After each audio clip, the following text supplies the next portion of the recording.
nós vimos então, a manifestação da mastite e como a mastite se desenvolve depende de um primeiro fator que é a característica da vaca. Nós vimos 2 padrões de resposta e esses 2 padrões de resposta estão ligados com as causas da mastite. Eu gostaria então agora de mostrar como é que nós caracterizamos as causas da mastite, mostrar os dados das causas das mastites que nós temos aqui no Brasil, principalmente, e daí entender um pouco como que a gente agrupa, como classifica e como que nós podemos entender melhor esse assunto das causas da mastite. Nós temos 2 padrões característicos de transmissão da mastite. Um primeiro padrão é o padrão ambiental. Esse padrão, ele funciona da seguinte forma. As bactérias, os micro-organismos estão no reservatório do ambiente, no esterco, na cama, no solo, na água. Durante o período entre as ordenhas e durante a ordenha, essas bactérias contaminam a extremidade do teto e por algum daqueles mecanismos que nós vimos por colonização ou por flutuação ou inversão de vácuo durante a ordenha, essas bactérias podem adentrar a glândula mamária. O segundo perfil é o perfil contagioso. Esse perfil contagioso, diferentemente do ambiental, o reservatório, a fonte dos micro-organismos são vacas infectadas que contaminam mãos, toalhas, contaminam o próprio equipamento de ordenha e também por aqueles mecanismos podem causar uma infecção num outro quarto ou numa outra vaca sadia. Então, esses 2 mecanismos, que aparentemente são bem distintos, a gente vai ver que hoje, cada vez mais, nós temos micro-organismos que podem se comportar com os 2 perfis de transmissão. Então, o reservatório dos patógenos ambientais é o próprio ambiente da vaca, enquanto que nas mastites contagiosas, o reservatório são as próprias vacas infectadas.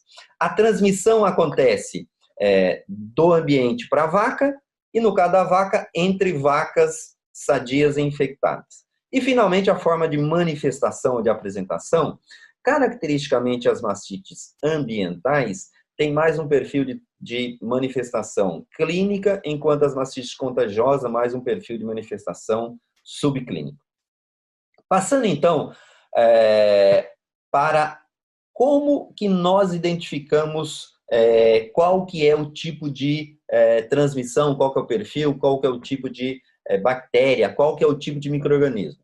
Para fazer isso, é necessário a coleta de uma amostra de leite. Essa amostra de leite é submetida a algum tipo de avaliação, pode ser uma avaliação feita em laboratório, por exemplo, coloquei o exemplo aqui do Qualileite, que usa cultura e Malditoff. Nós podemos também usar PCR, que é outra forma de identificação. Então, a bactéria presente que identifica se tem ou não uma infecção intramamária pode ser diagnosticada em laboratório ou, atualmente, nós podemos também fazer essa avaliação na própria fazenda. Hoje nós temos sistemas de cultura que identificam se tem ou não a bactéria e qual é o tipo de bactéria ou grupo de bactéria para tomar uma decisão. Pode ser de tratamento, pode ser de manejo.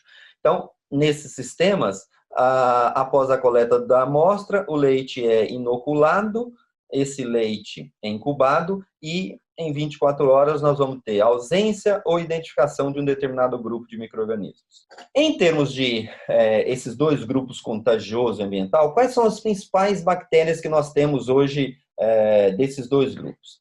Caracteristicamente, Streptococcus agalacti é considerado um dos principais agentes contagiosos. E daí a gente poderia colocar ele no extremo de mastite contagiosa, de causador de mastite contagiosa.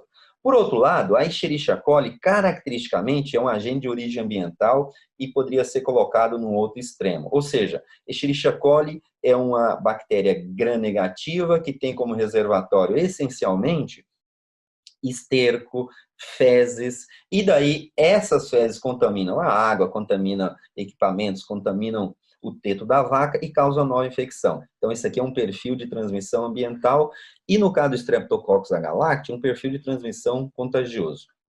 É interessante notar que, mesmo hoje, nós já temos estudos que mostram que o ser humano pode ser uma das fontes de infecção do Streptococcus agalacti naqueles rebanhos em que controlaram as vacas. Então, a vaca doente é a origem, é a fonte, é o reservatório, mas hoje a gente já sabe que pode ter também outras fontes, como o próprio ser humano.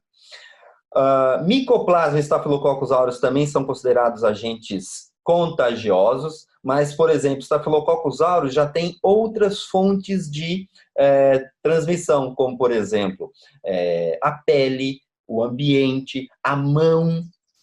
Então, é um agente extremamente difícil de ser erradicado. Streptococcus agalacti prototeca, caracteristicamente, são dois micro-organismos que inicialmente são considerados ambientais, mas que têm também um mecanismo, uma transmissão contagiosa. E Streptococcus umbri e Klebsiella são outros dois grupos de micro-organismos, né? Duas espécies, no caso do ubris, que tem uma transmissão principalmente ambiental, ou seja, a partir do ambiente existe uma nova infecção, mas em determinados rebanhos pode ter um perfil de transmissão contagioso do Streptococcus ubris, e no caso da Klebsiella isso também já foi demonstrado. Então, vocês vejam que cada vez mais essa divisão rígida entre contagioso e ambiental perde um pouco a validade, porque tem rebanhos que esses micro-organismos podem comportar com um padrão duplo, né? Ou seja, padrão contagioso e ambiental, e daí medidas que só resolve um dos dois tipos vão ter dificuldade de controlar a mastite. Um dos exemplos clássicos é a dificuldade de controle de Streptococcus ubris e de Staphylococcus aureus em alguns rebanhos de Klebsiella. Como é que nós temos hoje no Brasil essa caracterização dos agentes que são encontrados como causa de mastite? Eu trago aqui um resultado de um estudo feito em 2019 na região da Zona da Mata de Minas Gerais, com 300 fazendas e 34 mil vacas. Esses rebanhos foram feitas coletas do tanque, então nós conseguimos identificar por meio desse estudo qual que é a frequência de isolamento dessas fazendas de Staphylococcus aureus e Streptococcus agalacti, porque se o leite do tanque tiver com a presença do agente, indica que tem vacas doentes no rebanho. Cerca de 70% dos rebanhos tem um dos agentes, quase 50% a presença de ambos e somente 10% conseguiram uma erradicação completa, né? Ou seja, não tem isolamento. Então, no Brasil, é altamente frequente a presença da mastite contagiosa.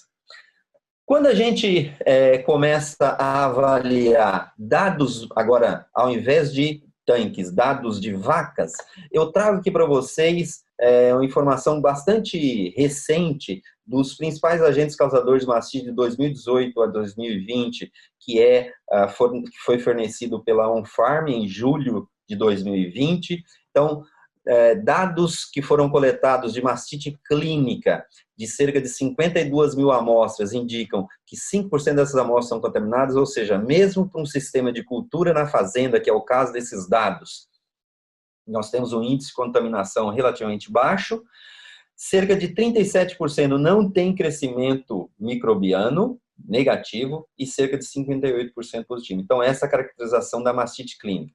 Aqui, nós retomamos aquele conceito de inflamação e de infecção. Então, essas vacas todas manifestaram sintomas clínicos, mas nós temos aí cerca de 37% de vacas que têm sintoma clínico, manifestação, tem a inflamação, só que não tem infecção. E, obviamente, o restante, né, um pouco mais de 60%, que tem a presença da infecção e da inflamação. Falando da mastite subclínica, o mesmo conjunto de dados, nós temos 4% contaminados, 36% negativos e 60% positivo, um padrão bastante próximo, bastante similar. Falando agora especificamente do detalhamento dos agentes causadores de mastite clínica, então esses são dados fornecidos pela OnFarm, que é um sistema de cultura na fazenda, ou seja, que caracteristicamente só consegue identificar alguns agentes. Então, obviamente, a gente tem que tomar cuidado com essa caracterização. Então, são dados exclusivamente do Brasil, de 17 estados, 800 fazendas e uma estimativa aí próxima de 60 mil vacas avaliadas ao longo desse período. E nós temos essa seguinte condição. O agente mais identificado causador de mastite clínica é esse grupo Streptococcus agalacti e Dysgalacti, então eles são identificados de forma conjunta nesse sistema de cultura na fazenda.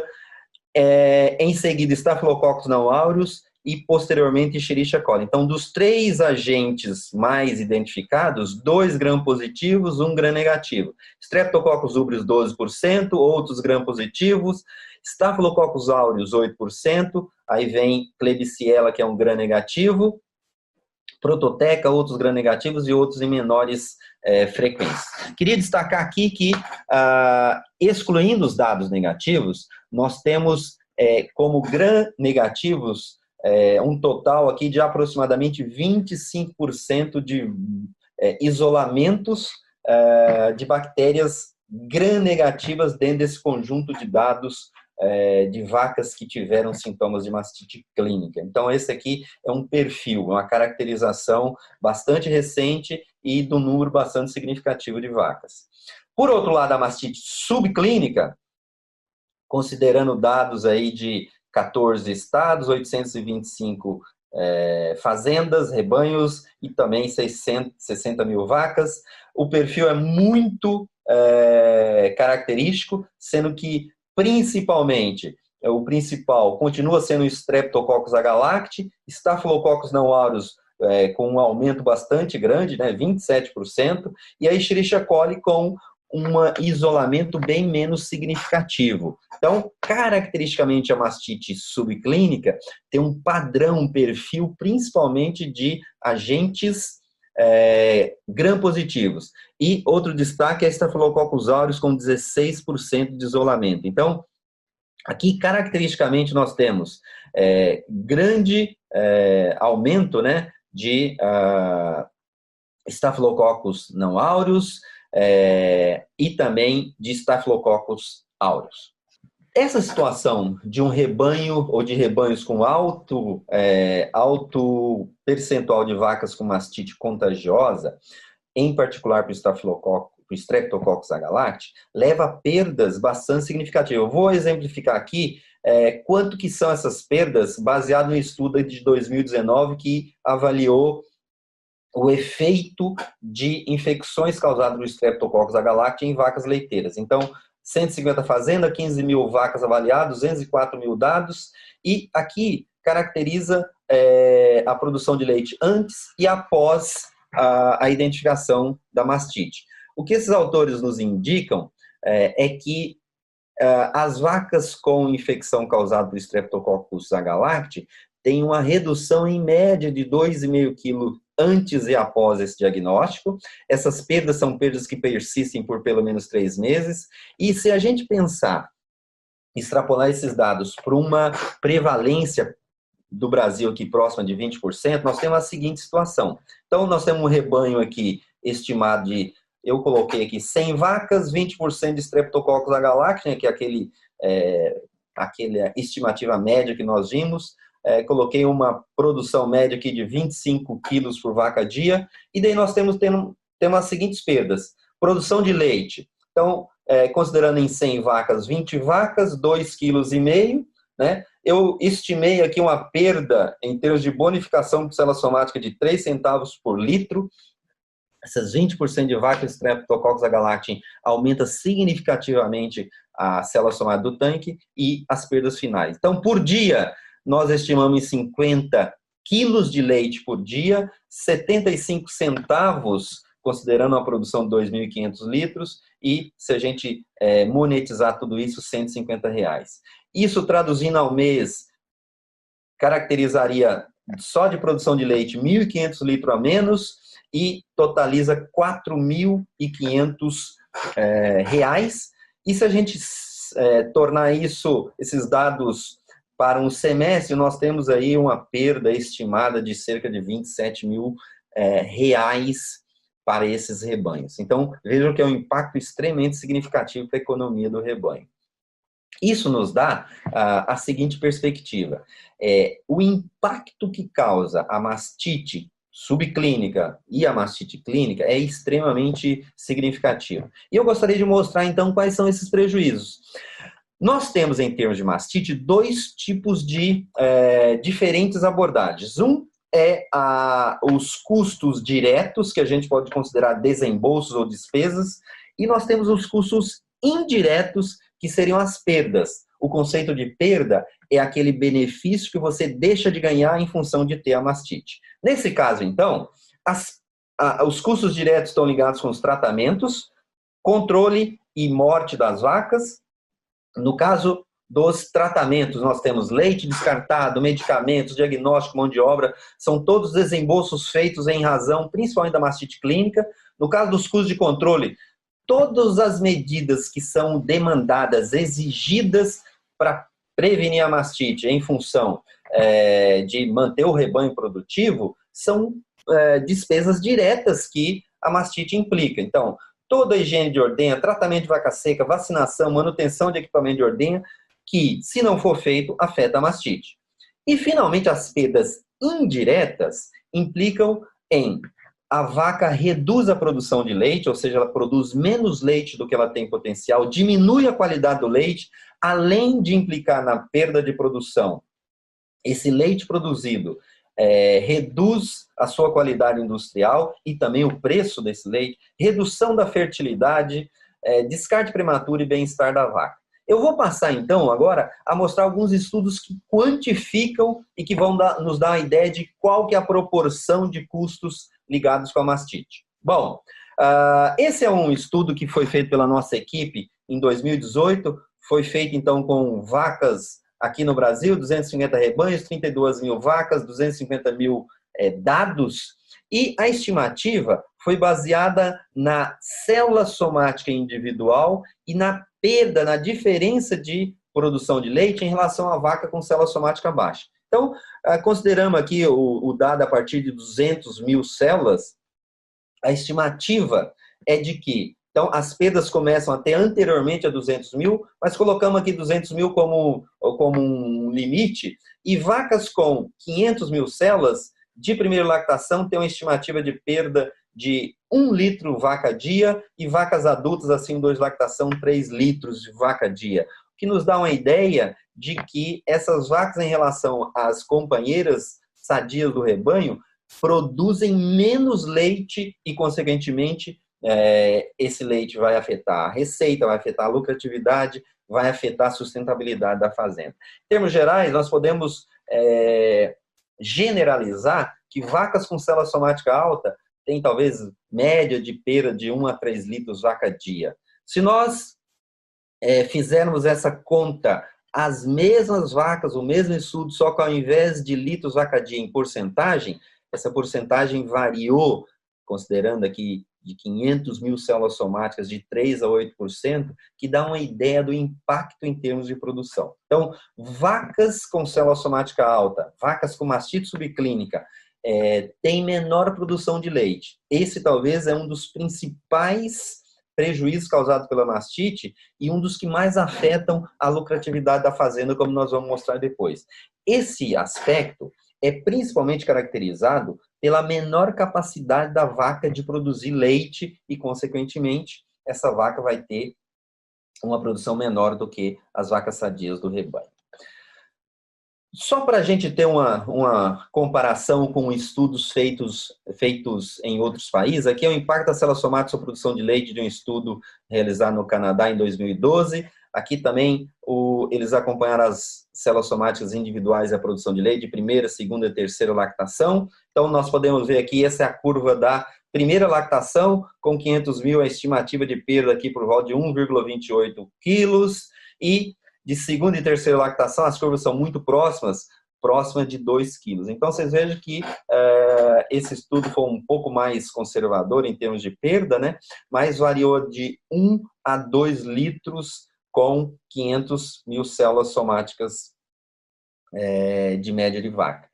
Quando a gente considera o impacto sobre a produção do rebanho, essa é uma estimativa de primeira, segunda e terceira lactação. Isso aqui ao longo da lactação, então, a vaca com 500 mil perde, né, se for de primeira lactação, cerca de 320 litros vaca por lactação.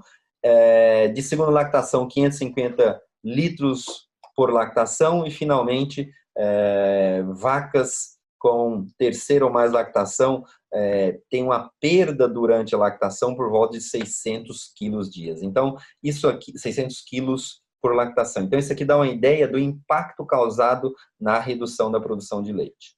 Falando especificamente agora sobre o impacto na lucratividade da fazenda, então nós vimos o impacto do ponto de vista individual, e eu gostaria de mostrar como esse impacto individual também afeta a lucratividade da fazenda. Isso aqui foi um estudo feito que não está publicado, está submetido, esperamos que logo a gente tenha os dados publicados, feito em 550 fazendas monitoradas, 82 vacas de média, 1.500 litros rebanho dia e média 17 quilos vaca dia. Esses rebanhos foram divididos ao longo do período de avaliação em contagem célula somática média abaixo de 200 mil, de 200 a 400, de 400 a 500, 500 a 700 e acima de 750. E aqui foi feita um estudo de associação, ou seja, não dá para a gente dizer que existe uma relação de causa e efeito, mas sim uma relação de associação, ou seja, nós queremos saber se rebanhos com célula somática baixa, como é que é a produção de leite, como é que é a lucratividade, ou seja, como é que isso impacta do ponto de vista de associação. No caso da produção de leite vaca dia, essa produção variou de 20, 18, 17 a 15, ou seja, vacas em rebanhos com baixas célula somática produzirem em média 20 litros vaca dia e vacas em rebanhos acima de 750 mil, 15. Então, aqui nós temos uma diferença de 5 litros vaca dia associado com a contagem de células somáticas média desses rebanhos.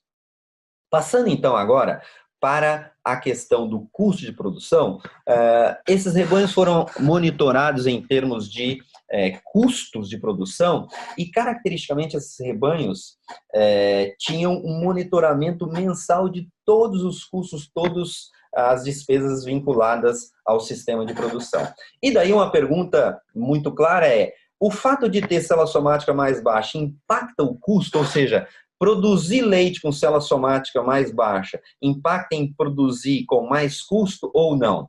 E daí, nós podemos ver o seguinte, que o custo total, por reais em vaca ano, variou de 8.500 a 8.160, então dá uma diferença aqui de cerca de 370, o que implica que não necessariamente produzir leite com mais qualidade, com célula somática mais baixa, implica em custo maior. Dá para a gente explicar essa diferença de custo, principalmente pela alimentação. Então, concentrado variou de 3.150 a 2.900, então dá uma diferença de R$250, ou seja, essas vacas consumiram mais concentrado, mas produziram mais leite, consequentemente são vacas mais eficientes, então gastaram mais, mas produziram mais leite. E se a gente pensar na forragem, essa forragem R$1.200, 1.166 dá uma diferença de 133, ou seja, essa forragem aqui foi mais cara. Se a gente somar 250 mais 133, dá exatamente essa diferença de custo total. Então, o que explica a diferença de custo de uma fazenda com célula somática baixa e uma fazenda com célula somática alta? Nesse estudo, basicamente foi o fator alimentação. Essas vacas consumiram mais alimentos e, consequentemente, tiveram um custo maior porque elas produziram mais leite, então foram mais eficientes.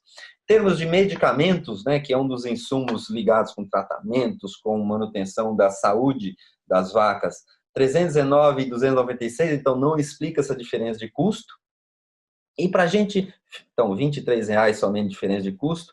E para a gente finalizar esse nosso conceito, esses rebanhos que tiveram célula somática baixa e alta estavam mais associados com lucro ou com prejuízo? É isso que eu gostaria de mostrar. Para isso, o conceito que eu gostaria de mostrar para vocês é o conceito de margem bruta. Margem bruta nada mais é o que a fazenda recebe de receita menos os custos operacionais, os desembolsos de todos os custos operacionais fixos e variáveis, então todos os desembolsos. A margem líquida já envolve a receita menos custos operacionais, menos depreciação e menos ainda o trabalho, né, da pessoa, a remuneração do trabalho, e o lucro envolve a receita menos todos os custos, incluindo o custo de capital. Aqui nós podemos ter, então, os resultados. Basicamente, os resultados variaram de que esses rebanhos com célula somática mais baixa, produziram mais leite, tiveram uma receita bruta por vaca ano de cerca de R$ 9.100 e esse rebanho de R$ 7.900. Isso dá uma diferença de cerca de R$ 1.200. Então, vocês vejam que o custo aumentou em cerca de R$ 300, mas a receita aumentou pelo menos 3 vezes, ou seja, esses rebanhos foram muito mais eficientes em gerar receita.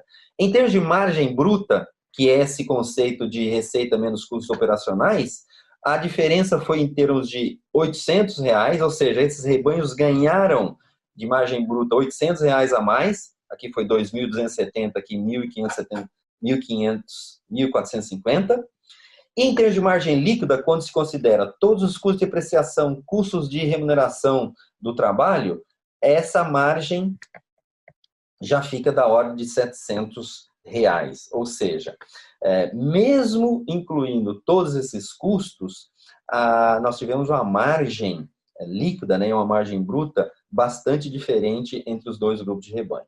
E finalizando o lucro, claramente dá para perceber que esses rebanhos associados com célula somática baixa tiveram lucro, ou seja, conseguiram pagar tudo e gerar lucro de R$ 519 e esses tiveram um prejuízo, o que dá essa dimensão de cerca de R$ 730 de diferença entre o lucro líquido, o lucro total, e daí aqui é muito interessante que a margem líquida e o lucro praticamente são muito próximos, o que indica que é possível estimar muito bem a lucratividade da fazenda por meio do lucro, mas vocês vejam que a margem bruta pode dar uma falsa impressão de que a pessoa está gerando sustentabilidade da fazenda, mas não necessariamente. Então, aqui nós temos essa visão geral sobre como que a mastite impacta a economia da fazenda.